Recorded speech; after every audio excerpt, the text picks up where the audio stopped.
দীর্ঘ 48 ও 50 বছর ধরে আল্লাহ আপনাদের খিদমত আমাকে রেখেছেন।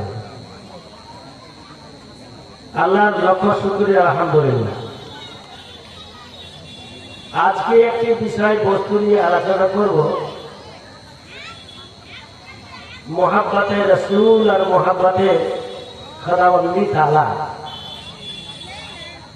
আল্লাহর ভালোবাসা আর আল্লাহ রাসূলের ভালোবাসা কত বড় ইবাদত আর কত বড় মহারত্ন,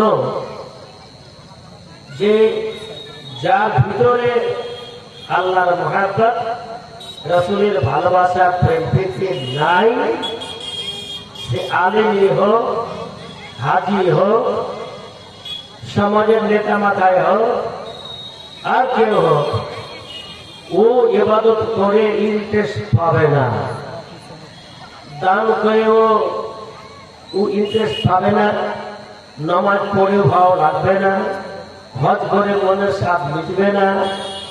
যেহেতু আল্লাহর ভালোবাসা যদি তার থেকে থাকে, তাহলে সবগুলাই কাজ করতে ভালো লাগবে।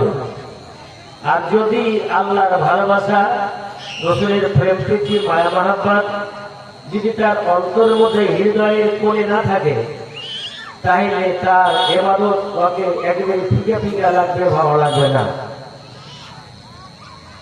আমি তো বুঝি হাদিস কোরআন মতে সব থেকে বড় ইবাদত হল আল্লাহর নবীর ভালোবাসা।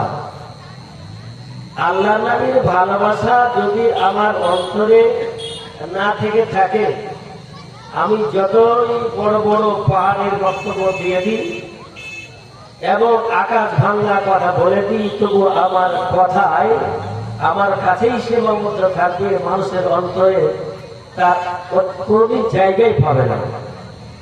যেহেতু আল্লাহকে ওটা মঞ্জুরি নয়, আল্লাহকে ভালোবাসেই না, তার জন্য তার কথাতেও মনে থাকবে না, তার ব্যবহার রুদ্ধ থাকবে, তার ইবাদতের মন লাগবে না। যেই কোন ইবাদত করতে গেলে তার একটু আলমি ছালমি করে অবহেলিত করেও কাটাবে। ভাই আপনাকে বলি,